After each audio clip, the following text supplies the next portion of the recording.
साथियों जय श्री राम।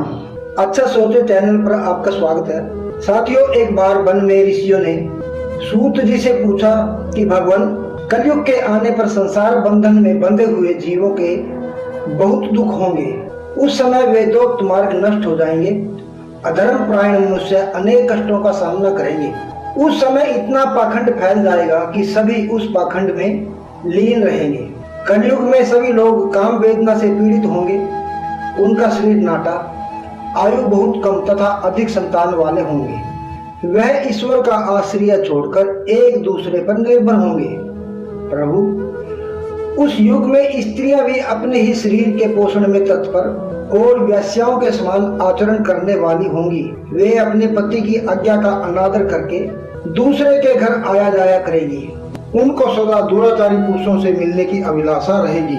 उत्तम कुल की स्त्रियां भी पर पुरुषों के निकट बढ़ने की कोशिश करेंगी। वे सदा दोनों हाथों से सिर खुजला के बड़ी बेशर्मी से अपने पति की आज्ञा का जानबूझकर उल्लंघन करेंगी। मुनीश्वर, ब्राह्मण लोग भी पाखंडी लोगों के साथ मिलकर बातें करेंगे।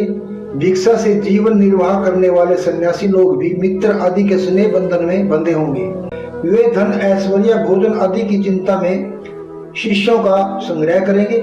चारों ओर पाखंड और दुरुत्ता का बोलबाला होगा।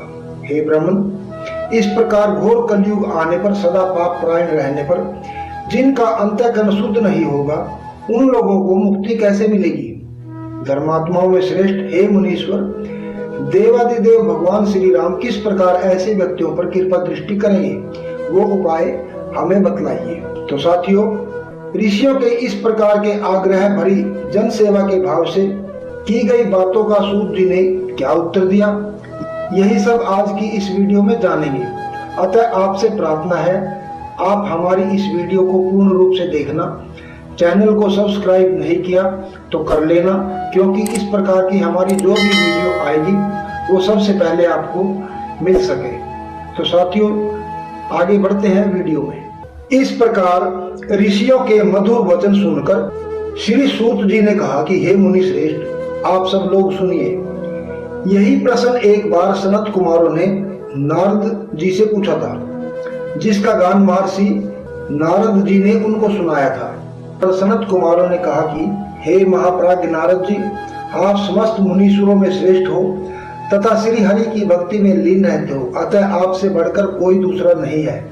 इसलिए मैं पूछता हूँ कि जिनसे समस्त चराचर जगत की उत्पत्ति हुई तथा जिनके चरणों से गंगा निकली, उन श्री हरि का स्वरूप ज्ञान कैसे होता है?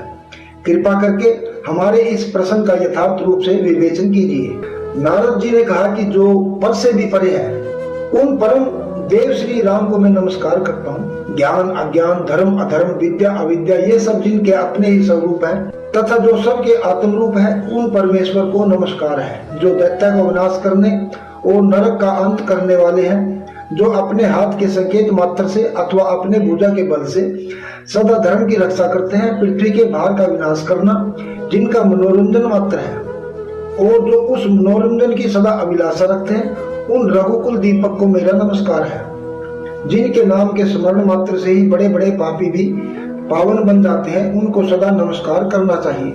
हे सनत कुमारों, भगवान की महिमा को जानने के लिए माघ, कार्तिक, चैत्र शुक्ल के पक्ष में रामायण की अमृतमयी कथा का नुहा श्रवण करना चाहिए।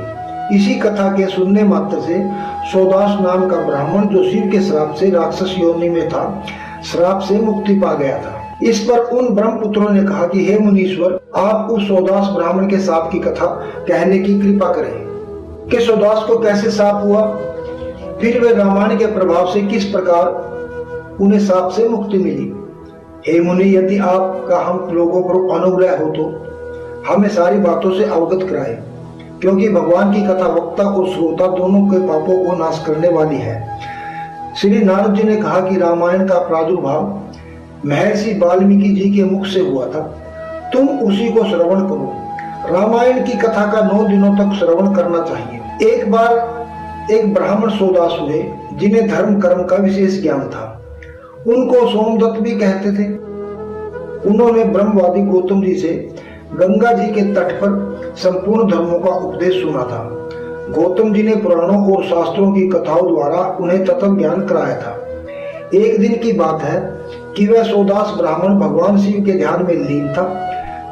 तभी उनके गुरु गौतम जी का उनके पास आगमन हुआ। सौदास ध्यान में लीन होने के कारण अपने गुरु का आदर प्रणाम नहीं कर सके। गौतम जी तत्व ज्ञानी थे। शिष्य के इस प्रकार के बर्ताव पर भी वो मौन रहे, बल्कि उन्हें यह जानकर प्रसन्नता हुई कि मेरा शिष्य सौदास शास्त्रोक्त कर्मों का अनुष्ठान करता है।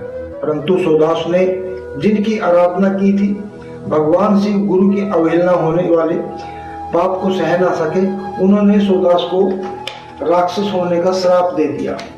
उस ब्राह्मण ने अपने गुरु गौतम से कहा कि गुरुवर, मुझसे अपराध हुआ है तो इसकी सजा तो मुझे मिलनी ही चाहिए। आप मुझे इस श्राप से मुक्ति का मार्ग बताएं।